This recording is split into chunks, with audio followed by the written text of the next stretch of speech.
ਵਾਹਿਗੁਰੂ ਜੀ ਕਾ ਖਾਲਸਾ ਵਾਹਿਗੁਰੂ ਜੀ ਕੀ ਫਤਿਹ। ਵਿਸ਼ਵ ਭਰ ਦੀਆਂ ਸੰਗਤਾਂ ਦਾ ਸਵਾਗਤ ਹੈ ਪ੍ਰੋਗਰਾਮ ਇਤਿਹਾਸ ਦੇ ਪੰਨਿਆਂ ਵਿੱਚ। ਅੱਜ ਦੇ ਇਸ ਪ੍ਰੋਗਰਾਮ ਦੇ ਵਿੱਚ ਅਸੀਂ ਗੱਲ ਕਰਾਂਗੇ ਸਾਰਾਗੜ੍ਹੀ ਦੀ ਉਸ ਮਹਾਨ ਜੰਗ ਦੀ ਜਿਸ ਦੇ ਵਿੱਚ 21 ਸਿੱਖ ਯੋਧਿਆਂ ਨੇ ਕਬਾਇਲੀ ਦੁਸ਼ਮਣਾਂ ਦਾ ਮੁਕਾਬਲਾ ਬੜੀ ਬਹਾਦਰੀ ਦੇ ਨਾਲ ਕੀਤਾ, ਅਫਗਾਨਾਂ ਦਾ ਮੁਕਾਬਲਾ ਬੜੀ ਬਹਾਦਰੀ ਦੇ ਨਾਲ ਕੀਤਾ, ਜੋ ਕਿ ਵੱਡੀ ਗਿਣਤੀ ਦੇ ਵਿੱਚ ਲੁਕਹਾਟ ਦੇ ਕਿਲੇ ਦੇ ਉੱਤੇ ਕਬਜ਼ਾ ਕਰਨ ਦੀ ਨੀਅਤ ਦੇ ਨਾਲ ਆਏ ਸਨ। ਪਰ ਅੱਗੇ ਸਿੱਖ ਯੋਧਿਆਂ ਨੇ ਜੋ ਉਸ ਵੇਲੇ ਅੰਗਰੇਜ਼ ਹਕੂਮਤ ਦੇ ਅੰਡਰ ਸਨ, ਉਹਨਾਂ ਨੇ ਇਸ ਦਾ ਮੁਕਾਬਲਾ ਬੜੀ ਬਹਾਦਰੀ ਦੇ ਨਾਲ ਕੀਤਾ। ਸੋ ਅੱਜ ਦੇ ਇਸ ਪ੍ਰੋਗਰਾਮ ਦੇ ਵਿੱਚ ਇਤਿਹਾਸ ਦੇ ਨਾਲ ਸੰਗਤਾਂ ਨੂੰ ਜੋੜਨਗੇ ਸਿੰਘ ਸਾਹਿਬ ਗਿਆਨੀ ਅਮਰਿੰਦਰ ਸਿੰਘ ਜੀ। ਸੋ ਉਹਨਾਂ ਨਾਲ ਫਤਿਹ ਦੀ ਸਾਂਝ ਪਾਉਂਦੇ ਹਾਂ ਅਤੇ ਪ੍ਰੋਗਰਾਮ ਦੀ ਸ਼ੁਰੂਆਤ ਕਰਦੇ ਹਾਂ। ਸਿੰਘ ਸਾਹਿਬ ਜੀ ਵਾਹਿਗੁਰੂ ਜੀ ਕਾ ਖਾਲਸਾ ਵਾਹਿਗੁਰੂ ਜੀ ਕੀ ਫਤਿਹ। ਸਿੰਘ ਸਾਹਿਬ ਜੀ ਸਵਾਗਤ ਹੈ ਤੁਹਾਡਾ ਪ੍ਰੋਗਰਾਮ ਦੇ ਵਿੱਚ। ਤੇ ਸਭ ਤੋਂ ਪਹਿਲਾ ਮੇਰਾ ਸਵਾਲ ਕਿ 21 ਸਿੱਖ ਯੋਧੇ ਜਿਨ੍ਹਾਂ ਦੇ ਉੱਤੇ ਹਜ਼ਾਰਾਂ ਹੀ ਕਬਾਇਲੀ ਤੇ ਅਫਗਾਨਾਂ ਦੇ ਵੱਲੋਂ ਹਮਲਾ ਕੀਤਾ ਗਿਆ ਜਦੋਂ ਉਹ ਇੱਕ ਕਿਲੇ ਦੀ ਰਾਖੀ ਕਰ ਰਹੇ ਸਨ, ਇੱਕ ਕਿਲੇ ਦੇ ਵਿੱਚ ਤੈਨਾਤ ਸਨ, ਤੇ ਕਿਵੇਂ ਇਹ ਜੰਗ ਜਿਹੜੀ ਆ ਉਹ ਹੋਈ ਤੇ ਇਸ ਜੰਗ ਨੂੰ ਤੁਸੀਂ ਕਿਵੇਂ ਦੇਖਦੇ ਹੋ? ਇਹ ਸਭ ਤੋਂ ਪਹਿਲਾਂ ਤਾਂ ਜੀ ਸਾਨੂੰ ਇਹ ਗੱਲ ਦਾ ਪਤਾ ਹੋਣਾ ਚਾਹੀਦਾ ਕਿ ਸਿੱਖਾਂ ਦੀ ਇਹ ਬਹਾਦਰੀ ਦੀ ਇੱਕ ਵਿਲੱਖਣ ਜੀ ਦਾਸਤਾਨ ਹੈ ਜੀ। ਭਾਵੇਂ ਇਹ ਜੰਗ ਜਿਹੜੀ ਸੀ ਸਿੱਖਾਂ ਵੱਲੋਂ ਅੰਗਰੇਜ਼ਾਂ ਦੇ ਹੱਕ ਦੇ ਵਿੱਚ ਲੜੀ ਗਈ, ਆਪਣੇ ਵਾਸਤੇ ਨਹੀਂ ਕਿਸੇ ਦੂਸਰੇ ਦੇ ਵਾਸਤੇ ਜਿਹੜੀ ਸੀ ਇਹ ਜੰਗ ਲੜੀ ਗਈ ਸੀ ਜੀ ਜੀ। ਹਮੇਸ਼ਾ ਹੀ ਸਿੱਖੀ ਦੇ ਵਿੱਚ ਮਾਹੌਲ ਜੀ ਇਸ ਤਰ੍ਹਾਂ ਦਾ ਰਿਹਾ ਕਿ ਸਿੱਖ ਅਸਾਮੀਆਂ ਜੰਗਾਂ ਬਹੁਤ ਲੜੀਆਂ ਜੀ।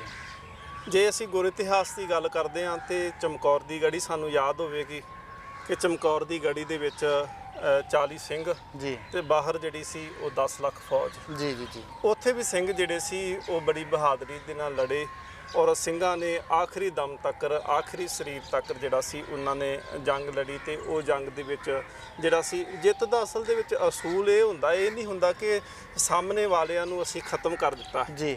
ਜਿੱਤ ਦਾ ਅਸੂਲ ਇਹ ਹੁੰਦਾ ਹੈ ਕਿ ਅਸੀਂ ਜਿਸ ਕਰਕੇ ਜੰਗ ਲੜਦੇ ਪਏ ਹਾਂ ਕੀ ਉਹ ਉਸ ਸਿਧਾਂਤ ਤੋਂ ਡਿੱਗ ਕੇ ਜਾਂ ਉਹਦੇ ਆਪਣੇ ਮਰਕਜ਼ ਤੋਂ ਠਾਂ ਕਰਕੇ ਆਪਣੇ ਆਪ ਨੂੰ ਸਾਡੇ ਹਵਾਲੇ ਤੇ ਨਹੀਂ ਕਰਦੇ ਪਏ। ਸੋ ਜਿਹੜੀ ਚਮਕੌਰ ਦੀ ਜੰਗ ਆ ਜੀ, ਚਮਕੌਰ ਦੀ ਜੰਗ ਦੇ ਵਿੱਚ ਵੀ ਬਿਲਕੁਲ ਇਸੇ ਤਰ੍ਹਾਂ 40 ਸਿੰਘ ਜਿਹੜੇ ਨੇ ਉਹ ਆਖਰੀ ਸਾਹ ਤੱਕ ਲੜੇ ਨੇ ਤੇ ਆਖਰੀ ਸਿੱਖ ਨੇ ਜਿਹੜਾ ਸੀ ਉੱਥੇ ਸ਼ਹਾਦਤ ਦਾ ਜਾਮ ਵੀ ਪੀਤਾ ਹੈ ਜੀ। ਉਸ ਤੋਂ ਬਾਅਦ ਵਿੱਚ ਅਸੀਂ ਅਸਾਮੀ ਜੰਗ ਦੇਖਦੇ ਹਾਂ ਗੁਰਦਾਸ ਨੰਗਲ ਦੀ ਗੜੀ, ਜਿਸ ਦੇ ਵਿੱਚ ਬਾਬਾ ਬੰਦਾ ਸਿੰਘ ਬਹਾਦਰ ਤੇ ਉਹਨਾਂ ਦੇ ਨਾਲ ਜਿਹੜੇ ਸਾਥੀ ਸਨ ਉਹਨਾਂ ਨੇ ਮੁਗਲ ਹਕੂਮਤ ਫਰਕਸ਼ੀਅਰ ਬਾਦਸ਼ਾਹ ਦੀ ਜਿਹੜੀ ਫੌਜ ਸੀ ਲੰਮੇ ਸਮੇਂ ਤੋਂ ਘੇਰਾ ਪਾ ਕੇ ਰੱਖਿਆ ਗਿਆ ਔਰ ਫਰਕਸ਼ੀਅਰ ਦੀ ਫੌਜ ਦੇ ਨਾਲ ਮੁਕਾਬਲਾ ਕਰਦਿਆਂ ਉਹਨਾਂ ਨੇ ਆਖਰੀ ਸਾਹ ਤੱਕ ਜਿਹੜਾ ਸੀ ਉਹ ਹਥਿਆਰ ਨਹੀਂ ਸੁੱਟੇ ਔਰ ਆਪਣੇ ਸਿਧਾਂਤ ਦੇ ਉੱਤੇ ਜਾਂ ਜਿਸ ਮਕਸਦ ਨੂੰ ਲੈ ਕਰਕੇ ਚੱਲੇ ਸੀ ਉਹਦੇ ਉੱਤੇ ਉਹ ਅੜੇ ਰਹੇ, ਆਪਣੇ ਇੱਕ ਸਿਧਾਂਤ ਦੇ ਉੱਤੇ ਉਹ ਖਲੋਤੇ ਰਹੇ ਜੀ। ਇਸੇ ਤਰ੍ਹਾਂ ਇਹ ਅਸਾਮੀ ਜੰਗ ਜਿਹੜੀ ਹੈ ਸਾਰਾਗੜ੍ਹੀ ਦੀ ਜੰਗ ਜਿਹੜੀ 1897 ਦੇ ਵਿੱਚ ਜਿਹੜੀ ਸੀ ਉਹ ਲੜੀ ਗਈ ਸੀ ਜੀ। ਇਸ ਜੰਗ ਦੇ ਵਿੱਚ ਵੀ ਮਾਹੌਲ ਬਿਲਕੁਲ ਇਸੇ ਤਰ੍ਹਾਂ ਦਾ ਹੈ। ਇਹ 3 ਕਿਲੇ ਨੇ ਉਸ ਥਾਂ ਦੇ ਉੱਪਰ, ਲੋਕਹਾਟ ਦਾ ਕਿਲਾ ਹੈ ਜੀ ਤੇ ਇੱਕ ਸਾਰਾਗੜ੍ਹੀ ਦਾ ਕਿਲਾ ਹੈ ਜੀ ਔਰ ਗੁਲਿਸਤਾਨ ਦਾ। ਇਹ 3 ਕਿਲੇ ਨੇ ਤੇ ਔਰੰਗਜ਼ੇਬ ਦੇ ਜਿਹੜੇ ਸਨ ਉਸ ਇਲਾਕੇ ਦੇ ਜਿਹੜੇ ਬਸ਼ਿੰਦੇ ਸਨ, ਉਸ ਇਲਾਕੇ ਦੇ ਰਹਿਣ ਵਾਲੇ ਸਨ। ਇਤਿਹਾਸ ਕਹਿੰਦਾ ਹੈ ਕਿ ਉਸ ਇਲਾਕੇ ਨੇ ਕਦੀ ਵੀ ਕਿਸੇ ਦੀ ਹਕੂਮਤ ਨੂੰ ਬਰਦਾਸ਼ਤ ਨਹੀਂ ਕੀਤਾ, ਭਾਵੇਂ ਕਿਸੇ ਦੀ ਵੀ ਰਹੀ ਹੋਵੇ, ਭਾਵੇਂ ਉਹ ਅੰਗਰੇਜ਼ ਹਕੂਮਤ ਸੀ ਜਾਂ ਉਸ ਤੋਂ ਪਹਿਲਾਂ ਪਠਾਨਾਂ ਦੀ ਸੀ, ਅਫਗਾਨਾਂ ਦੀ ਸੀ ਜਾਂ ਕਿਸੇ ਦੀ ਸੀ ਜੀ। ਉਸ ਇਲਾਕੇ ਨੇ ਆਪਣੇ ਇਲਾਕੇ ਦੇ ਵਿੱਚ ਕਿਸੇ ਦੇ ਕਬਜ਼ੇ ਨੂੰ ਬਰਦਾਸ਼ਤ ਕਦੀ ਨਹੀਂ ਕੀਤਾ। ਇਹੀ ਕਾਰਨ ਸੀ ਕਿ 1880 ਦੇ ਵਿੱਚ ਜਿਹੜਾ ਸੀ ਇੱਕ ਵਾਰ ਇਹ ਜਿਹੜੀਆਂ ਸਾਰੀਆਂ ਚੌਂਕੀਆਂ ਜਿਹੜੀਆਂ ਸੀ ਉਹ ਢਾਹ ਦਿੱਤੀਆਂ ਗਈਆਂ ਤੇ ਬਾਅਦ ਵਿੱਚ ਜਿਹੜਾ ਸੀ ਇੱਕ ਖੇਡ ਦੇ ਰਾਹੀਂ ਇੱਕ ਸਮਝੌਤਾ ਕੀਤਾ ਗਿਆ ਜਿੰਦੇ ਰਾਹੀਂ ਇਹ 3 ਚੌਂਕੀਆਂ ਗੁਲਿਸਤਾਨ ਦੀ, ਲੋਕਹਾਟ ਦੀ ਤੇ ਸਾਰਾਗੜ੍ਹੀ ਦੀ, ਇਹ 3 ਕਿਲੇ ਉਸਾਰਨ ਦੀ ਜਿਹੜੀ ਸੀ ਉਹ ਇਲਾਕੇ ਵਾਲਿਆਂ ਨੇ, ਕੁਝ ਲੋਕਾਂ ਨੇ ਇਜਾਜ਼ਤ ਜਿਹੜੀ ਸੀ ਉਸ ਵੇਲੇ ਦੇ ਦਿੱਤੀ ਗਈ। ਔਰ ਪਰ ਇਹ ਇਜਾਜ਼ਤ ਮਿਲਣ ਤੋਂ ਬਾਅਦ ਵਿੱਚ ਵੀ ਜਿਹੜਾ ਸੀ ਉਹ ਲੋਕ ਜਿਹੜਾ ਸੀ ਇਹ ਚੀਜ਼ ਨੂੰ ਬਰਦਾਸ਼ਤ ਨਹੀਂ ਸੀ ਕਰਨਾ ਚਾਹੁੰਦੇ ਤੇ ਉਹ ਚਾਹੁੰਦੇ ਸੀ ਕਿ ਇਹ ਕਿਲੇ ਜਿਹੜੇ ਨੇ ਜਾਂ ਇਹ ਚੌਂਕੀਆਂ ਜਿਹੜੀਆਂ ਨੇ ਇਹਨਾਂ ਦੇ ਉੱਤੇ ਕਬਜ਼ਾ ਕਰ ਲਿਆ ਜਾਵੇ ਤੇ ਇੱਥੋਂ ਜਿਹੜਾ ਸੀ ਜਿਹੜਾ ਕਿਸੇ ਵੀ ਹਕੂਮਤ ਨੂੰ ਖਦੇੜ ਦਿੱਤਾ ਜਾਵੇ ਜੀ। ਬਿਲਕੁਲ। ਸੋ ਜਿਵੇਂ ਤੁਸੀਂ ਜ਼ਿਕਰ ਕੀਤਾ ਇਸ ਅਸਾਮੀ ਜੰਗ ਦਾ ਤੇ ਨਾਲ ਗੱਲ ਕਰੀਏ ਕਿ ਸਾਧਨ ਵੀ ਉਹਨਾਂ ਦੇ ਕੋਲ ਸੀਮਤ ਸਨ ਜੀ ਜੀ ਬਿਲਕੁਲ। ਪਰ ਸਭ ਤੋਂ ਪਹਿਲਾਂ ਮੈਂ ਇਹ ਜਾਣਨਾ ਚਾਹੂੰਗਾ ਕਿ ਭੂਗੋਲਿਕ ਸਥਿਤੀ ਜਿਹੜੀ ਆ ਉਹ ਕਿਵੇਂ ਦੀ ਸੀਗੀ ਇਸ ਕਿਲੇ ਦੀ ਆਲਾ ਦੁਆਲਾ ਕਿਵੇਂ ਦਾ ਸੀਗਾ, ਕਹਿਣ ਤੋਂ ਭਾਵ? ਕਹਿੰਦੇ ਨੇ ਕਿ ਉੱਚੀ ਪਹਾੜੀ ਦੇ ਉੱਪਰ ਜਿਹੜਾ ਇਹ ਸਾਰਾਗੜੀ ਦਾ ਕਿਲ੍ਹਾ ਬਣਿਆ ਹੋਇਆ ਸੀ, ਚੌਂਕੀ ਜਿੰਦੇ ਵਿੱਚ 36 ਸਿੱਖ ਰੈਜੀਮੈਂਟ ਦੇ ਨੌਜਵਾਨ ਸਨ ਜੀ, ਜਿਨ੍ਹਾਂ ਦੀ ਗਿਣਤੀ ਉਸ ਵੇਲੇ ਜਿਹੜੀ ਸੀ 21 ਦੱਸੀ ਜਾਂਦੀ ਆ। ਔਰ ਇਹ 21 ਸਿੱਖ ਜਿਹੜੇ ਸਨ ਇਸ ਚੌਂਕੀ ਨੂੰ, ਸਾਰਾਗੜੀ ਨੂੰ ਜਿਹੜਾ ਸੀ ਉਹਦੀ ਸੰਭਾਲ ਕਰਦੇ ਪਏ ਸੀ। ਉੱਥੇ ਤਾਇਨਾਤ ਕੀਤੇ ਗਏ ਸੀ। ਉੱਚੀ ਪਹਾੜੀ ਦੇ ਹੋਣ ਕਰਕੇ ਤਿੰਨਾਂ ਪਾਸਿਆਂ ਤੋਂ ਉੱਚੀ ਪਹਾੜੀ ਸੀ ਔਰ ਇੱਕ ਪਾਸੇ ਤੋਂ ਹੀ ਜਿਹੜਾ ਰਸਤਾ ਸੀ। ਤੋ ਇਹ ਭੂਗੋਲਿਕ ਸਥਿਤੀ ਜਿਹੜੀ ਸੀ ਅਸੀਂ ਦੇਖਦੇ ਪਏ ਹਾਂ ਕਿ ਉੱਚੀ ਪਹਾੜੀ ਦੇ ਉੱਤੇ ਇੱਕ ਪਾਸੇ ਸਿੱਖ ਡਟੇ ਹੋਏ ਨੇ ਤੇ ਦੂਸਰੇ ਪਾਸੇ ਜਿਹੜਾ ਖੁੱਲਾ ਮੈਦਾਨ ਹੈ ਉਹਦੇ ਵਿੱਚ ਹਜ਼ਾਰਾਂ ਦੀ ਗਿਣਤੀ ਵਿੱਚ 10,000 ਤੋਂ ਜ਼ਿਆਦਾ ਵਿਦਵਾਨ ਕਹਿੰਦੇ ਨੇ ਕਿ ਇਹ ਗਿਣਤੀ ਜਿਹੜੀ ਹੈ ਉਸ ਵੇਲੇ ਉਹਨਾਂ ਪਠਾਨਾਂ ਦੀ, ਉਹ ਔਰਕਜ਼ਾਈਆਂ ਦੀ ਜਿਹੜੀ ਗਿਣਤੀ ਸੀ ਉਹਨਾਂ ਨੇ, ਜਿਨ੍ਹਾਂ ਨੇ ਆ ਕੇ ਉਸ ਵੇਲੇ ਹਮਲਾ ਕੀਤਾ ਸੀ। ਜੀ ਜੀ ਬਿਲਕੁਲ। ਤੇ ਇਹ ਜਿਹੜੇ 21 ਸਿੱਖ ਸਨ ਇਸ ਕਿਲੇ ਦੇ ਵਿੱਚ, ਉਹਨਾਂ ਦੀ ਅਗਵਾਈ ਕੌਣ ਕਰ ਰਿਹਾ ਸੀਗਾ? ਤੇ ਕਹਿੰਦੇ ਆ ਕਿ ਪੁਰਾਣੇ ਸਮੇਂ ਦੇ ਵਿੱਚ ਇੱਕ ਸਿਗਨਲ ਮੈਨ ਵੀ ਹੁੰਦਾ ਸੀਗਾ। ਇਹਨਾਂ ਦੇ ਵਿੱਚ ਸਿਗਨਲ ਮੈਨ ਕੌਣ ਸੀ ਤੇ ਉਹਦੀ ਕੀ ਭੂਮਿਕਾ ਜਿਹੜੀ ਆ ਉਹ ਰਹਿੰਦੀ ਸੀਗੀ? ਦੇਖੋ ਜੀ, ਇਹ ਜਿਹੜੀ ਸਾਰੀ ਬਟਾਲੀਅਨ ਸੀ, 36 ਸਿੱਖ ਬਟਾਲੀਅਨ ਜਿਹੜੀ ਸੀ, ਜਿਹੜੀ ਉੱਥੇ ਤਾਇਨਾਤ ਕੀਤੀ ਗਈ ਜੀ, ਉਹਨਾਂ ਦੀ ਅਗਵਾਈ ਸਰਦਾਰ ਈਸ਼ਰ ਸਿੰਘ ਕਰਦੇ ਪਏ ਸਨ, ਜਿਨ੍ਹਾਂ ਦਾ ਫੌਜ ਦੇ ਵਿੱਚ ਜਿਹੜਾ ਸੀ ਰੁਤਬਾ ਹਵਾਲਦਾਰ ਦਾ ਸੀ ਜੀ। ਔਰ ਸਰਦਾਰ ਗੁਰਮੁਖ ਸਿੰਘ ਜਿਹੜੇ ਸਨ ਉਹ ਸਿਗਨਲ ਮੈਨ ਸਨ ਜੀ। ਤੇ ਜਿਹੜੇ ਇੱਕ ਚੌਂਕੀ ਤੋਂ ਦੂਸਰੀ ਚੌਂਕੀ ਤੱਕ ਜਿਹੜਾ ਸੀ ਉਹ ਸਿਗਨਲ ਭੇਜਿਆ ਜਾਂਦਾ ਸੀ, ਕੋਈ ਮਦਦ ਵਾਸਤੇ ਜਾਂ ਕੋਈ ਵਿਸ਼ੇਸ਼ ਜਿਹੜਾ ਸੀ ਸੁਨੇਹਾ ਦੇਣ ਵਾਸਤੇ। ਸੋ ਇਸ ਕਰਕੇ ਜਿਹੜੇ ਇਹ ਦੋ ਮੁੱਖ ਅਹੁਦੇ ਸਨ, ਸਰਦਾਰ ਗੁਰਮੁਖ ਸਿੰਘ ਜਿਹੜੇ ਸਨ ਉਹ ਸਿਗਨਲ ਮੈਨ ਦੀ ਡਿਊਟੀ ਕਰਦੇ ਸੀ ਤੇ ਸਮੁੱਚੀ ਉਹ ਟੀਮ ਜਿਹੜੀ ਸੀ ਉਹ 36 ਬਟਾਲੀਅਨ ਜਿਹੜੀ ਸੀ 21 ਸਿੱਖਾਂ ਦੀ, 20 ਸਿੱਖ ਕਵਾਂਗੇ ਤੇ 21ਵੇਂ ਸਰਦਾਰ ਈਸ਼ਰ ਸਿੰਘ ਜੀ ਜਿਹੜੇ ਸਨ ਉਹਨਾਂ ਦੀ ਅਗਵਾਈ ਹਵਾਲਦਾਰ ਈਸ਼ਰ ਸਿੰਘ ਜਿਹੜੇ ਸਨ ਉਹ ਕਰਦੇ ਪਏ ਸਨ ਜੀ, ਜਿਨ੍ਹਾਂ ਦੇ ਵਿੱਚੋਂ ਇੱਕ ਸਿਗਨਲ ਮੈਨ ਸੀਗਾ ਜਿਹਦਾ ਕੰਮ ਸੀਗਾ ਕਿ ਪਿੱਛੇ ਦੱਸਣਾ ਕਿ ਇੱਥੇ ਅਟੈਕ ਹੋ ਗਿਆ ਜਾਂ ਕੁਝ। ਟੋਟਲ ਗਿਣਤੀ ਜਿਹੜੀ ਸੀ ਉਸ ਵੇਲੇ 21 ਸਿੱਖਾਂ ਦੀ ਉੱਥੇ ਕਹੀ ਜਾਂਦੀ ਸੀ ਜੀ ਜੀ ਜੀ। ਤੇ ਇਸ ਤੋਂ ਇਲਾਵਾ ਗੱਲ ਕਰੀਏ ਤੇ ਜਦੋਂ ਸਿਗਨਲ ਮੈਨ ਦਾ ਕੰਮ ਹੁੰਦਾ ਕਿ ਜਦੋਂ ਕਿਸੇ ਜਗ੍ਹਾ ਦੇ ਉੱਤੇ ਅਟੈਕ ਹੁੰਦਾ ਤਾਂ ਸਭ ਤੋਂ ਪਹਿਲਾ ਕੰਮ ਉਹਦਾ ਆ ਕਿ ਉਹਨੇ ਪਿੱਛੇ ਦੱਸਣਾ ਹੁੰਦਾ ਕਿ ਇਸ ਜਗ੍ਹਾ ਦੇ ਉੱਤੇ ਹਮਲਾ ਹੋ ਗਿਆ, ਅਟੈਕ ਹੋ ਗਿਆ। ਤਾਂ ਉਹਨਾਂ ਦੇ ਵੱਲੋਂ ਕੀ ਸਿਗਨਲ ਜਿਹੜਾ ਆ ਉਹ ਪਿੱਛੇ ਭੇਜਿਆ ਗਿਆ ਤੇ ਪਿੱਛੋਂ ਕੀ ਸੁਨੇਹਾ ਜਿਹੜਾ ਆ ਉਹ ਇਹਨਾਂ ਤੱਕ ਪਹੁੰਚਿਆ ਸੀਗਾ? ਜਿਹੜੇ ਔਰਕਜ਼ਾਈਏ, ਜਿਹੜੇ ਪਠਾਨ ਉਸ ਵੇਲੇ ਹਮਲਾ ਕਰਨ ਵਾਸਤੇ ਆਏ ਸਨ, ਜਿਨ੍ਹਾਂ ਦੀ ਗਿਣਤੀ ਉਸ ਵੇਲੇ ਜੇ ਦੇਖਿਆ ਜਾਵੇ ਤੇ ਅਸਾਮੀ ਦੀ ਜੰਗ ਆ ਕਿ ਇੱਕ ਪਾਸੇ 21 ਸਿੱਖ ਹੋਣ, ਕੁਝ ਵੀ ਨਹੀਂ ਅਸੀਂ ਕਹਿ ਸਕਦੇ ਕਿ ਇੱਕ ਪਾਸੇ ਹਜ਼ਾਰਾਂ ਦੀ ਗਿਣਤੀ ਹੋਵੇ। ਉਹਨਾਂ ਪਠਾਨਾਂ ਵੱਲੋਂ ਜਿਹੜਾ ਸੀ ਇੱਕ ਸਫੇਦ ਝੰਡਾ ਲਹਿਰਾ ਕਰਕੇ ਤੇ ਇੱਕ ਉੱਚੀ ਆਵਾਜ਼ ਦੇ ਵਿੱਚ ਜਿਹੜੀ ਪਸ਼ਤੋ ਭਾਸ਼ਾ ਉਹਨਾਂ ਦੀ ਸੀ, ਉਹਦੇ ਵਿੱਚ ਇਹ ਕਿਹਾ ਗਿਆ ਸੀ ਕਿ ਜੇਕਰ ਤੁਸੀਂ ਇਹ ਚੌਂਕੀ ਨੂੰ, ਇਸ ਗੜੀ ਨੂੰ, ਇਸ ਕਿਲੇ ਨੂੰ ਤੁਸੀਂ ਛੱਡ ਦਿੰਦੇ ਹੋ ਤੇ ਤੁਹਾਨੂੰ ਬਾਹਿਫਾਜ਼ਤ ਇੱਥੋਂ ਜਾਣ ਦਿੱਤਾ ਜਾਵੇਗਾ ਜੀ, ਤੇ ਜੇਕਰ ਤੁਸੀਂ ਵਿਰੋਧ ਕਰੋਗੇ ਤੇ ਤੁਹਾਡੀ ਮੌਤ ਦੇ ਤੁਸੀਂ ਜ਼ਿੰਮੇਵਾਰ ਹੋਵੋਗੇ। ਸਿੱਖਾਂ ਵੱਲੋਂ ਵੀ ਪਸ਼ਤੋ ਦੇ ਵਿੱਚ ਹੀ ਜਿਹੜਾ ਹੈ ਸਰਦਾਰ ਈਸ਼ਰ ਸਿੰਘ ਵੱਲੋਂ ਬਿਲਕੁਲ ਜਵਾਬ ਉਸੇ ਭਾਸ਼ਾ ਵਿੱਚ ਦਿੱਤਾ ਗਿਆ ਕਿ ਅਸੀਂ ਜਿੰਨੀ ਦੇਰ ਤੱਕ ਜਿਉਂਦੇ ਹਾਂ ਉਨੀ ਦੇਰ ਤੱਕ ਤੁਸੀਂ ਇਸ ਚੌਂਕੀ ਨੂੰ, ਇਸ ਗੜੀ ਨੂੰ ਜਿਹੜਾ ਹੈ ਕਬਜ਼ੇ ਵਿੱਚ ਨਹੀਂ ਲੈ ਸਕਦੇ। ਦੂਸਰੇ ਪਾਸੇ ਜਿਹੜਾ ਸੀ ਉਹ ਸਰਦਾਰ ਗੁਰਮੁਖ ਸਿੰਘ ਨੂੰ ਕਿਹਾ ਗਿਆ ਕਿ ਤੁਸੀਂ ਜਿਹੜਾ ਸੀ ਪਿੱਛੇ ਸੁਨੇਹਾ ਅੰਗਰੇਜ਼ ਫੌਜ ਨੂੰ ਜਿਹੜਾ ਸੀ ਦੂਸਰੀ ਬਟਾਲੀਅਨ ਜਿੱਥੇ ਖੜੀ ਸੀ ਉਹਨਾਂ ਤੱਕ ਸਿਗਨਲ ਭੇਜਿਆ ਜਾਵੇ।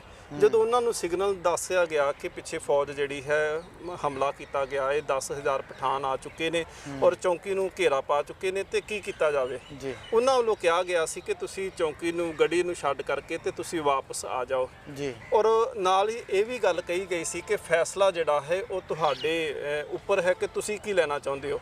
ਰਾਖਵਾਂ ਫੈਸਲਾ ਫਿਰ ਵੀ ਜਿਹੜਾ ਸੀ ਉਹ ਚੌਂਕੀ ਇੰਚਾਰਜ ਦੇ ਉੱਪਰ ਸਰਦਾਰ ਈਸ਼ਰ ਸਿੰਘ ਉਹਨਾਂ ਉੱਪਰ ਜਿਹੜਾ ਸੀ ਉਹਨਾਂ ਨੇ ਛੱਡ ਦਿੱਤਾ ਗਿਆ। ਜਿਵੇਂ ਅਸੀਂ 71 ਦੀ ਜੰਗ ਦੇਖਦੇ ਹਾਂ, ਭਾਰਤ ਪਾਕਿਸਤਾਨ ਦੀ ਜੰਗ ਹੋਈ ਔਰ ਖੇਮਕਰਨ ਬਾਰਡਰ ਦੇ ਉੱਪਰ ਜਿਹੜਾ ਸੀ ਫੌਜ ਤੈਨਾਤ ਸੀ, ਅਬਦੁਲ ਹਮੀਦ ਵਰਗੇ ਵੀ ਬਹੁਤ ਸਾਰੇ ਯੋਧੇ ਉੱਥੇ ਸਨ, ਜਨਰਲ ਹਰਬਖਸ਼ ਸਿੰਘ ਵਰਗੇ, ਉਹਨਾਂ ਨੂੰ ਵੀ ਕਿਹਾ ਗਿਆ ਸੀ ਕਿ ਤੁਸੀਂ ਫੌਜ ਜਿਹੜੀ ਹੈ ਉਹ ਪਿੱਛੇ ਹਟ ਜਾਓ ਬਾਰਡਰ ਨੂੰ ਛੱਡ ਕੇ। ਪਰ ਉਹਨਾਂ ਨੇ ਵੀ ਉਸ ਵੇਲੇ ਕਿਹਾ ਸੀ, ਕਹਿਣ ਲੱਗੇ ਕਿ ਇਹ ਸਾਡੇ ਪੰਜਾਬ ਦੀ ਧਰਤੀ ਹੈ, ਗੁਰੂਆਂ ਪੀਰਾਂ ਦੀ ਧਰਤੀ ਹੈ, ਅੱਗੇ ਅਸੀਂ ਨਨਕਾਣੇ ਨੂੰ ਤਰਸਦੇ ਪਏ ਹਾਂ, ਅੱਗੇ ਅਸੀਂ ਕਰਤਾਰਪੁਰ ਸਾਹਿਬ ਨੂੰ ਤਰਸਦੇ ਪਏ ਹਾਂ। ਜੇ ਅੱਜ ਅਸੀਂ ਖੇਮਕਰਨ ਬਾਰਡਰ ਛੱਡ ਕੇ ਪਿੱਛੇ ਹੋ ਗਏ ਤੇ ਫਿਰ ਅਸੀਂ ਕੱਲ ਨੂੰ ਅੰਮ੍ਰਿਤਸਰ ਨੂੰ ਵੀ ਤਰਸਾਂਗੇ। ਸੋ ਜਿੰਨੀ ਦੇਰ ਤੱਕ ਸਾਡੇ ਬਟਾਲੀਅਨ ਦੇ ਵਿੱਚ ਜਾਨ ਹੈ ਜਾਂ ਸਾਡੇ ਵਿੱਚ ਜਾਨ ਹੈ, ਉਨੀ ਦੇਰ ਤੱਕ ਅਸੀਂ ਜਿਹੜਾ ਵਾ ਉਹ ਬਾਰਡਰ ਨਹੀਂ ਛੱਡਾਂਗੇ।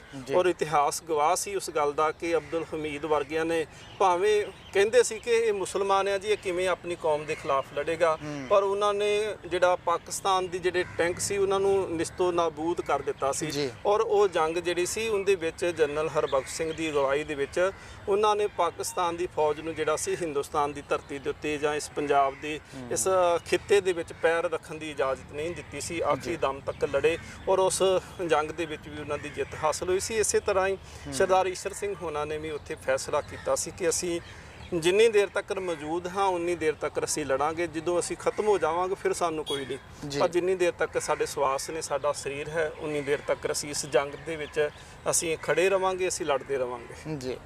ਸੋ ਬਿਲਕੁਲ ਸੰਗਤ ਜੀ, ਜ਼ਿਕਰ ਜਿਹੜਾ ਆ ਉਹ ਇਤਿਹਾਸ ਜੇਕਰ ਪੜ੍ਹੀਏ ਤਾਂ ਉਹਦੇ ਵਿੱਚ ਹਰੇਕ ਪੰਨੇ ਦੇ ਉੱਤੇ ਸਿੱਖਾਂ ਦੀ ਬਹਾਦਰੀ ਜਿਹੜੀ ਆ ਉਹਦਾ ਜ਼ਿਕਰ ਮਿਲਦਾ ਆ। ਅਜਿਹੀਆਂ ਅਸਾਮੀਆਂ ਜੰਗਾਂ ਜਿਹੜੀਆਂ ਆ ਉਹ ਸਿੱਖਾਂ ਨੇ ਪਹਿਲਾਂ ਵੀ ਬਹੁਤ ਲੜੀਆਂ ਨੇ, ਪਰ ਇਸ ਜੰਗ ਦੀ ਜੇਕਰ ਗੱਲ ਕਰੀਏ ਜਿਸ ਨੂੰ ਸਾਰਾਗੜ੍ਹੀ ਦੀ ਜੰਗ ਕਿਹਾ ਜਾਂਦਾ ਹੈ, ਤਾਂ ਇਸ ਦੇ ਵਿੱਚ ਵੀ ਮੁੱਠੀ ਭਰ ਸਿੱਖਾਂ ਨੇ 10,000 ਅਫਗਾਨਾਂ ਦਾ ਮੁਕਾਬਲਾ ਜਿਸ ਬਹਾਦਰੀ ਦੇ ਨਾਲ ਕੀਤਾ, ਉਸ ਨੂੰ ਇਤਿਹਾਸ ਦੇ ਵਿੱਚ ਉਸ ਦਾ ਜ਼ਿਕਰ ਕਰਨਾ ਜਿਹੜਾ ਆ ਉਹ ਬੜਾ ਜ਼ਰੂਰੀ ਆ। ਤੇ ਗੱਲ ਨੂੰ ਅੱਗੇ ਜਿਹੜਾ ਆ ਉਹ ਤੋਰਦੇ ਆ ਕਿ ਜੇਕਰ ਸਿੰਘ ਸਾਹਿਬ ਜੀ ਜ਼ਿਕਰ ਕਰਦੇ ਆ ਆਪਾਂ ਕਿ 21 ਸਿੱਖ ਸਨ, ਤਾਂ ਸੁਭਾਵਿਕ ਗੱਲ ਹੈ ਕਿ ਉੱਥੇ ਸਾਧਨ ਵੀ ਉਹਨਾਂ ਕੋਲ ਬਹੁਤ ਥੋੜੇ ਹੋਣਗੇ, ਗੋਲੀ ਸਿੱਕਾ, ਕਿਉਂਕਿ ਉਸ ਸਮੇਂ ਅੱਜ ਦੇ ਸਮੇਂ ਵਰਗੇ ਸਾਧਨ ਨਹੀਂ ਮੌਜੂਦ ਹੋ ਸਕਦੇ ਨਾ, ਅੱਜ ਵਰਗੀ ਰਾਈਫਲ ਨਹੀਂ ਹੋ ਸਕਦੀ, ਅੱਜ ਵਰਗਾ ਜਿਹੜਾ ਕੋਈ ਵੀ ਕਿਸੇ ਕਿਸਮ ਦਾ ਵੀ ਸਾਧਨ ਜਿਹੜਾ ਵਾ ਉਹ ਮੌਜੂਦ ਨਹੀਂ ਹੋ ਸਕਦਾ ਉਸ ਵੇਲੇ। ਤੇ ਕਿੰਨਾ ਕੁ ਉਹਨਾਂ ਦੇ ਕੋਲ ਉਸ ਵੇਲੇ 10,000 ਜਿਹੜੇ ਅਫਗਾਨ ਸੀ ਉਹਨਾਂ ਦਾ ਮੁਕਾਬਲਾ ਕਰਨ ਵਾਸਤੇ ਗੋਲੀ ਸਿੱਕਾ ਜਿਹੜਾ ਆ ਉਹ ਕਿੰਨਾ ਕੁ ਸੀਗਾ, ਤੇ ਕਿਵੇਂ ਫਿਰ ਇਹ ਜੰਗ ਜਿਹੜੀ ਆ ਉਹ ਸ਼ੁਰੂ ਹੁੰਦੀ ਆ? ਬੈਟਲ ਆਫ ਸਾਰਾਗੜ੍ਹੀ ਕਿਤਾਬ ਦਾ ਜਿਹੜਾ ਲੇਖਕ ਆ ਉਹ ਲਿਖਦਾ ਇਸ ਗੱਲ ਨੂੰ ਕਿ ਹਰ ਇੱਕ ਸਿਪਾਹੀ ਦੇ ਕੋਲ ਜਿਹੜਾ ਵਾ ਉਹ ਇੱਕ ਬੰਦੂਕ ਆ 303, ਜਿਹੜੀ ਸਧਾਰਨ ਜਿਹੇ ਤਰੀਕੇ ਦੀ ਬੰਦੂਕ। ਅੱਜ ਕੱਲ ਜਦੋਂ ਬੱਚਿਆਂ ਦੀ ਕੋਈ ਕੈਂਪ ਲਗਾਏ ਜਾਂਦੇ ਨੇ, ਅੱਜ ਐਨਸੀਸੀ ਵਗੈਰਾ ਦੇ ਕੈਂਪ ਜਦੋਂ ਲਗਾਏ ਜਾਂਦੇ 303 ਦੇ ਫਾਇਰ ਕਰਾਏ ਜਾਂਦੇ ਨੇ। ਸਧਾਰਨ ਜਿਹੇ ਤਰੀਕੇ ਦੀ ਬੰਦੂਕ ਜਿਹੜੀ ਸੀ 303 ਦੀ ਉਹਨਾਂ 21 ਸਿੱਖਾਂ ਦੇ ਕੋਲ ਆ ਜੀ।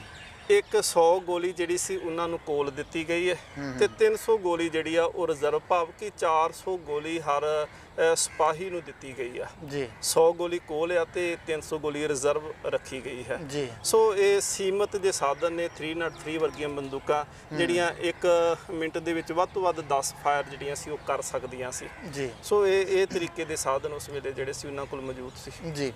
ਬਿਲਕੁਲ, ਤੁਸੀਂ ਸਾਧਨਾਂ ਦੀ ਗੱਲ ਕੀਤੀ ਤਾਂ ਜ਼ਿਕਰ ਕਰੀਏ ਇਹਨਾਂ 21 ਸਿੱਖਾਂ ਦੀ ਉਮਰ ਦਾ, ਤਾਂ ਸਿੰਘ ਸਾਹਿਬ ਜੀ ਇਹ ਜ਼ਿਕਰ ਮਿਲਦਾ ਹੈ ਕਿ ਇਹਨਾਂ ਦੀ ਉਮਰ ਜਿਹੜੀ ਆ ਉਹ 21 ਤੋਂ ਲੈ ਕੇ 36 ਸਾਲ ਤੱਕ ਸੀਗੀ। ਸਿਰਫ ਇੱਕ ਜਿਹੜੇ ਸੀਗੇ ਇਹਨਾਂ ਦੇ ਵਿੱਚ ਉਹਨਾਂ ਦੀ 46 ਸਾਲ ਉਮਰ ਦੱਸੀ ਜਾਂਦੀ ਹੈ, ਬਾਕੀ ਸਾਰੇ ਹੀ ਯੰਗ ਏਜ ਦੇ ਸੀਗੇ 21 ਤੋਂ ਲੈ ਕੇ 36 ਸਾਲ ਦੇ। ਤੋਂ ਕਹਿਣ ਤੋਂ ਭਾਵ ਕਿ ਉਹਨਾਂ ਦੇ ਵਿੱਚ ਜੋਸ਼ ਜਿਹੜਾ ਆ ਉਹ ਬਹੁਤ ਹੋਵੇਗਾ ਅਤੇ ਹਮੇਸ਼ਾ ਹੀ ਜਿਹੜਾ ਨੌਜਵਾਨ ਹੁੰਦਾ ਆ, ਚਾਹੇ ਲੱਖਾਂ ਦੀ ਗਿਣਤੀ ਦੇ ਵਿੱਚ ਵੀ ਦੁਸ਼ਮਣ ਆਣ ਚੜੇ ਤਾਂ ਡਟ ਕੇ ਮੁਕਾਬਲਾ ਜਿਹੜਾ ਆ ਉਹ ਕੀਤਾ ਜਾਂਦਾ। ਉਮਰਾਂ ਵੀ ਬੜੀਆਂ ਛੋਟੀਆਂ ਸਨ ਜੀ। ਦੇਖੋ ਜੀ, ਜੰਗ ਦੇ ਵਿੱਚ ਪਹਿਲੀ ਤਾਂ ਗੱਲ ਉਮਰਾਂ ਨਹੀਂ ਦੇਖੀਆਂ ਜਾਂਦੀਆਂ, ਉੱਥੇ ਬਹਾਦਰੀ ਦੇਖੀ ਜਾਂਦੀ ਆ, ਉੱਥੇ ਜੋਸ਼ ਦੇਖਿਆ ਜਾਂਦਾ ਜੀ। ਔਰ ਜਿਹੜੀ ਬਹਾਦਰੀ ਹੁੰਦੀ ਆ ਉਹ ਕੌਮ ਦੇ ਵਾਸਤੇ ਜਿਹੜਾ ਵਾ ਉਹ ਜਿਵੇਂ ਅੰਮ੍ਰਿਤ ਦਾ ਕੰਮ ਕਰਦੀ ਆ। ਜਿਵੇਂ ਕੋਈ ਵਿਦਵਾਨ ਕਹਿੰਦਾ ਹੈ ਕਿ ਸ਼ਹੀਦ ਕੀ ਜੋ ਮੌਤ ਹੈ वो कौम की हयात है, जे हयात तो हयात, जे मौत भी हयात है।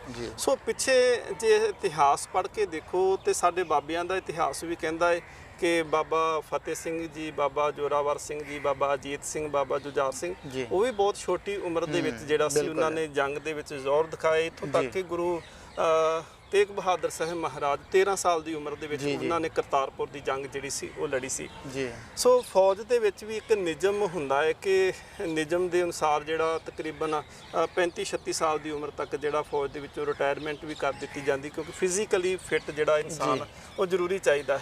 ਸੋ ਇਹ ਸਾਰੇ ਨੌਜਵਾਨ ਨੇ ਜਿਨ੍ਹਾਂ ਦੀ ਗਿਣਤੀ 21 ਆ ਤੇ ਜਿਹੜੇ ਉਸ ਵੇਲੇ ਇਸ ਸਾਰਾਗੜ੍ਹੀ ਦੀ ਜੰਗ ਦੇ ਵਿੱਚ ਆਪਣੇ ਆਪ ਦੀਆਂ ਕੁਰਬਾਨੀਆਂ ਦੇਣ ਵਾਸਤੇ, ਜਾਨ ਵਾਰਨ ਵਾਸਤੇ ਜਿਹੜਾ ਸੀ ਉਸ ਵੇਲੇ ਸਾਰੇ ਤਿਆਰ ਖਲੋਤੇ ਹੋਏ ਨੇ ਜੀ। ਤੇ ਫਿਰ ਇਹ ਜੰਗ ਜਿਹੜੀ ਆ ਉਹ ਕਿਹੜੇ ਤਰੀਕੇ ਨਾਲ, ਕਿਹੜੀ ਜਿਹੜੀ ਆ ਉਹ ਰਣਨੀਤੀ ਦੇ ਨਾਲ ਲੜੀ ਜਾਂਦੀ ਹੈ, ਕਿਵੇਂ ਮੁਕਾਬਲਾ ਜਿਹੜਾ ਹੈ ਉਹ ਕੀਤਾ ਜਾਂਦਾ ਹੈ? ਕਿਉਂਕਿ ਜੇਕਰ ਜਿਸ ਨੂੰ ਇਸ ਗੱਲ ਦਾ ਨਹੀਂ ਪਤਾ, ਇਸ ਇਤਿਹਾਸ ਦਾ ਨਹੀਂ ਪਤਾ, ਤਾਂ ਕਿਸੇ ਨੂੰ ਇਹ ਗੱਲ ਕਹੀਏ ਕਿ 10,000 ਸੈਨਿਕ ਦਾ ਮੁਕਾਬਲਾ 21 ਨੇ ਕੀਤਾ ਤਾਂ ਕੋਈ ਜਿਹੜੇ ਆ ਉਹ ਮੰਨਣ ਤੋਂ ਇਨਕਾਰ ਵੀ ਕਰਨਗੇ ਕਿ ਇੱਦਾਂ ਹੋ ਨਹੀਂ ਸਕਦਾ।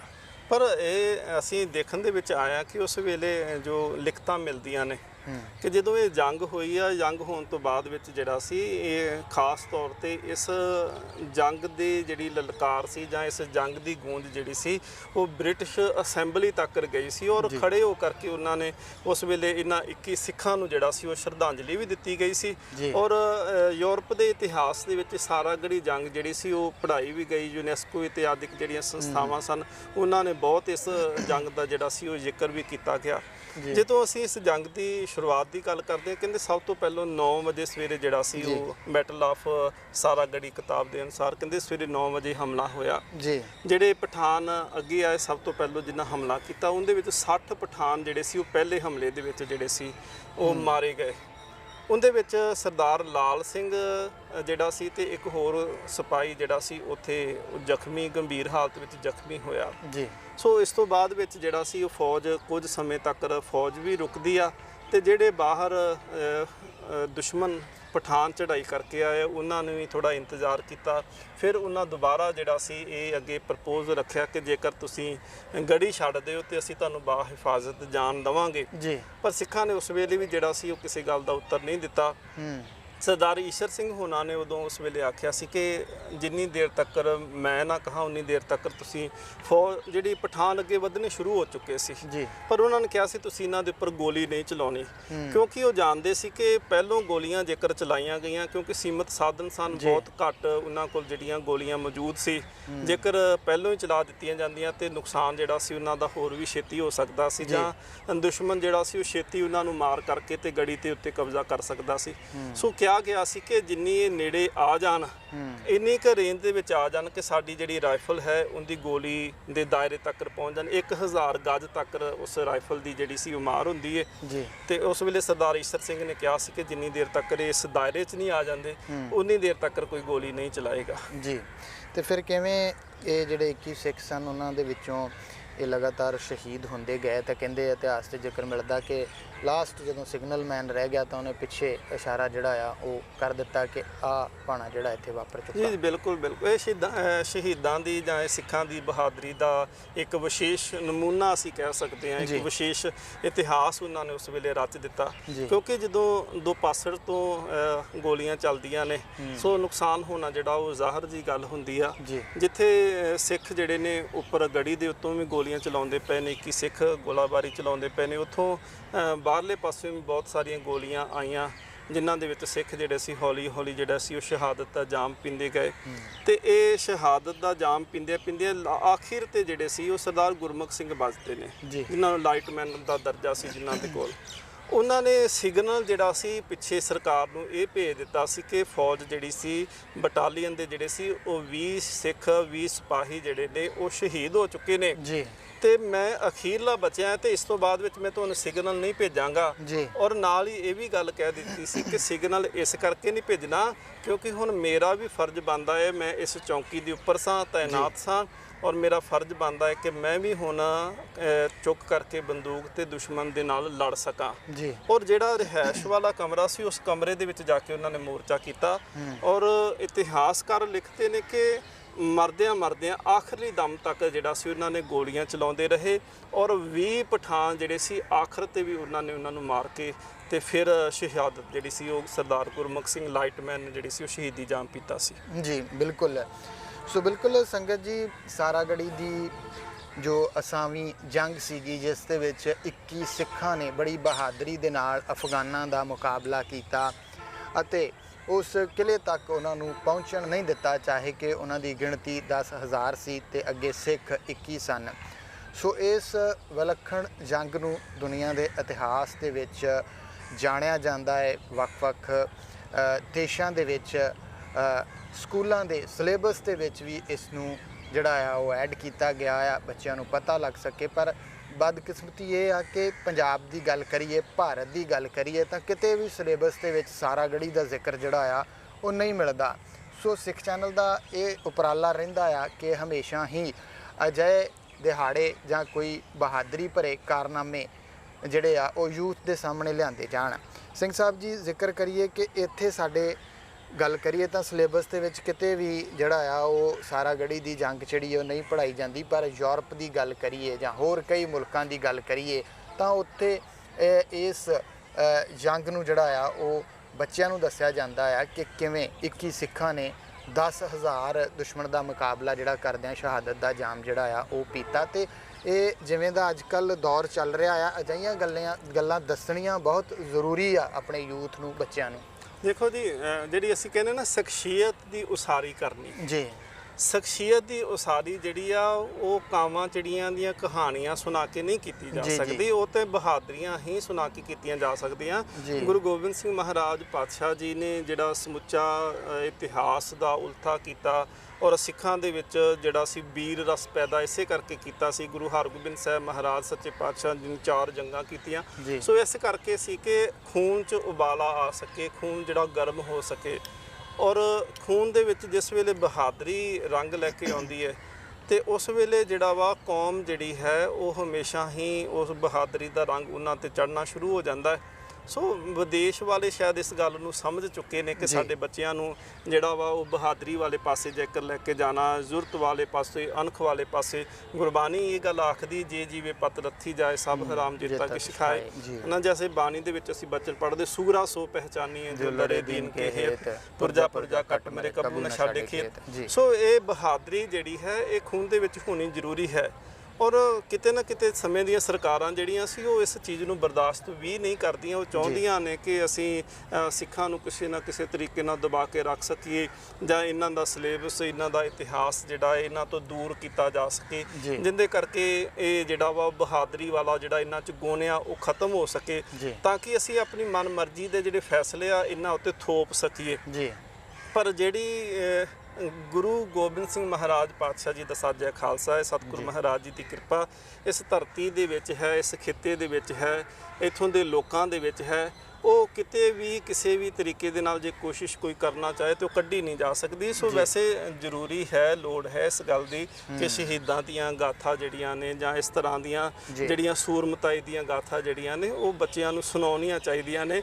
ਜੇਕਰ ਸਰਕਾਰਾਂ ਇਸ ਪਾਸੇ ਤੋਂ ਅਵੇਸਲੀਆਂ ਨੇ ਜਾਂ ਉਹ ਚਾਹੁੰਦੀਆਂ ਨੇ ਕਿ ਨਾ ਦੱਸਿਆ ਜਾਵੇ, ਫਿਰ ਸਾਨੂੰ ਖੁਦ ਨੂੰ ਉਪਰਾਲੇ ਕਰਨੇ ਚਾਹੀਦੇ ਨੇ ਕਿ ਅਸੀਂ ਕਿਸੇ ਨਾ ਕਿਸੇ ਤਰੀਕੇ ਨਾਲ ਯੂਥ ਨੂੰ, ਬੱਚਿਆਂ ਨੂੰ ਇਸ ਪਾਸੇ ਜੋੜ ਸਕੀਏ, ਇਤਿਹਾਸ ਜਿਹੜਾ ਆਪਣਾ ਸੁਣਾ ਸਕੀਏ।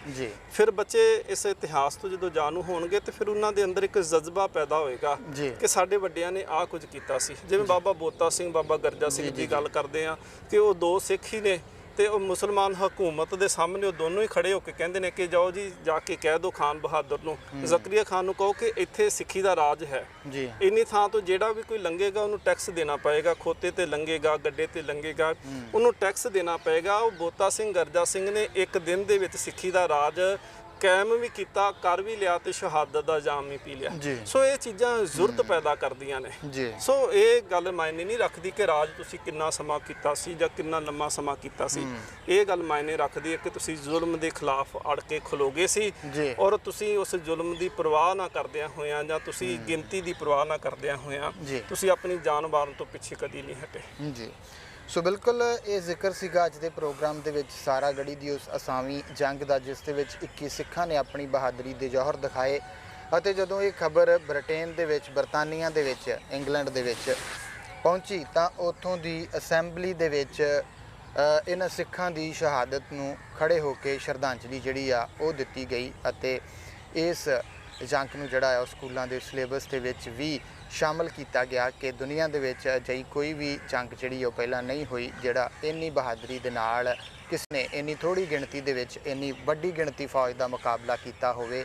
ਸੋ ਸਾਰਾਗੜ੍ਹੀ ਦੀ ਇਸ ਜੰਗ ਨੂੰ ਅੱਜ ਯਾਦ ਕਰਦਿਆਂ, ਉਹਨਾਂ 21 ਸੂਰਮਿਆਂ ਨੂੰ ਯਾਦ ਕਰਦਿਆਂ ਅੱਜ ਦੇ ਇਸ ਪ੍ਰੋਗਰਾਮ ਇਤਿਹਾਸ ਦੇ ਪੰਨਿਆਂ ਦੇ ਵਿੱਚ ਅਸੀਂ ਸਿੱਖ ਚੈਨਲ ਦੇ ਰਾਹੀਂ ਹਾਜ਼ਰੀ ਲਗਵਾਈ ਤੇ ਹਮੇਸ਼ਾ ਹੀ ਉਪਰਾਲਾ ਰਹਿੰਦਾ ਆ ਕਿ ਹਰੇਕ ਦਿਹਾੜੇ ਦੇ ਉੱਤੇ ਜਿਹੜਾ ਆ ਉਹ ਸੰਗਤਾਂ ਦੇ ਰੂਬਰੂ ਹੋ ਸਕੀਏ। ਸੋ ਧੰਨਵਾਦ ਗਿਆਨੀ ਅਮਰਿੰਦਰ ਸਿੰਘ ਹੋਰਾਂ ਦਾ ਵੀ ਤੇ ਸਮੂਹ ਸੰਗਤਾਂ ਦਾ ਵੀ ਧੰਨਵਾਦ ਜਿਹੜੀਆਂ ਬਹੁਤ ਪਿਆਰ ਦੇ ਨਾਲ ਸਾਰੇ ਹੀ ਪ੍ਰੋਗਰਾਮ ਜਿਹੜੇ ਉਹ ਦੇਖਦੀਆਂ ਨੇ, ਸਰਵਣ ਕਰਦੀਆਂ ਨੇ। ਸੋ ਅੱਜ ਦੇ ਇਸ ਪ੍ਰੋਗਰਾਮ ਦੇ ਵਿੱਚ ਇੰਨਾ ਹੀ ਆਗਿਆ ਚਾਹਾਂਗੇ। ਬੁਲਾਉਂਦੇ ਹਾਂ ਫਤਿਹ।